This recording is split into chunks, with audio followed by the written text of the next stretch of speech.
बहुत पुराने वक्तों की बात है। एक खूबसूरत जंगल के किनारे एक छोटा सा गांव आबाद था। ये गांव पहाड़ों और घने दरख्तों के दरमियान वाक़ था।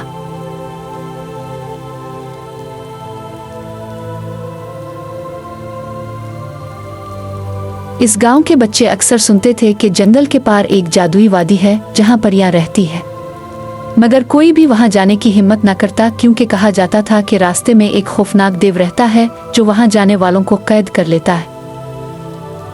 सीलिया, जो गांव की सबसे बहादुर लड़की थी, हमेशा इस वादी के बारे में जाने की ख्वाहिश रखती थी। एक दिन इसने फैसला किया कि वो इस वादी को खुद देखेगी। इसने एक छोटी सी थैली में कुछ खाने पीने का सामान रखा और खामोशी से जंगल की तरफ रवाना हो गई। सीलिया जंगल में चलते चलते एक बड़े दरख्त के करीब पहुंची।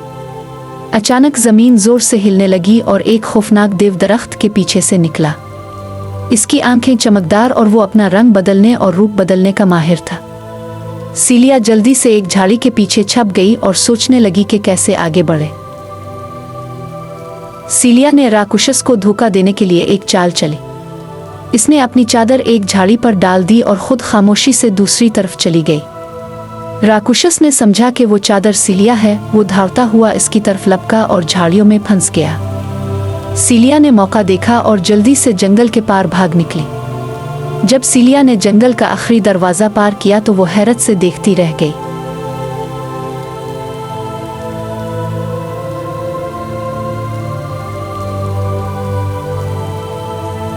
इसके सामने एक निहायत हुसैन वादी थी जहां रंग बरंगे फूल खिले हुए थे, पानी के झरने चमक रहे थे और हर तरफ खुशबू फैली हुई थी। अचानक आसमान से नन्ही नन्ही रोशनियों ने उतरना शुरू किया। वो सब परियां थीं। परियों ने सीलिया को खुश आमदीद कहा और इसे अपनी मलिका के पास ले गईं। परियों की मलिका एक सुनहरी तख्त पर बैठी थी और उसका चेहरा चांद की तरह रोशन था। सीलिया ने अपनी बहादुरी की पूरी कहानी सुनाई। मलिका बहुत खुश हुई और बोली, तुम वाकई बहादुर हो और तुम्हारी नेकी का इनाम दिया जाएगा। मलिका ने सीलिया को एक जादुई हार दिया और कहा, यह हार तुम्हें किसी भी मुसीबत में मदद देगा। जब भी तुम्हें जरूरत हो बस इसे छूकर परियों को पुकारना। सीलिया ने खुशी से तोहफा लिया और वापस अपने गांव जाने के लिए तैयार हुई। परियों ने इसे अलविदा कहा और एक चमकती हुई रोशनी के साथ सीलिया को दोबारा जंगल में पहुंचा दिया।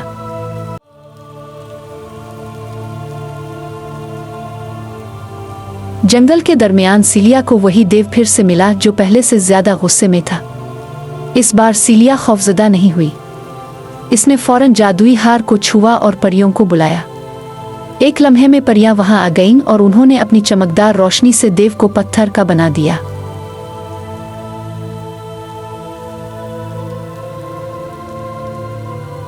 जब सीलिया गांव वापस पहुंची तो सब हैरान थे।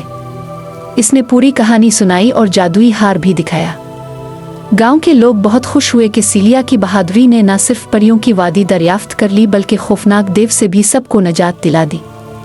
सीलिया की बहादुरी के किस्से पूरे इलाके में मशहूर हो गए। वो एक अजीम लीडर बनी और गांव में सबकी मदद करने लगी। जादुई हार हमेशा उसके साथ रहा और जब भी कोई मुश्किल आती परियां मदद के लिए आ जाती थी। यूं सीलिया की बहादुरी, अक्लमंदी और नेकी की वजह से सब खुशहाल हो गए और परियों की वादी का जादू हमेशा कायम रहा।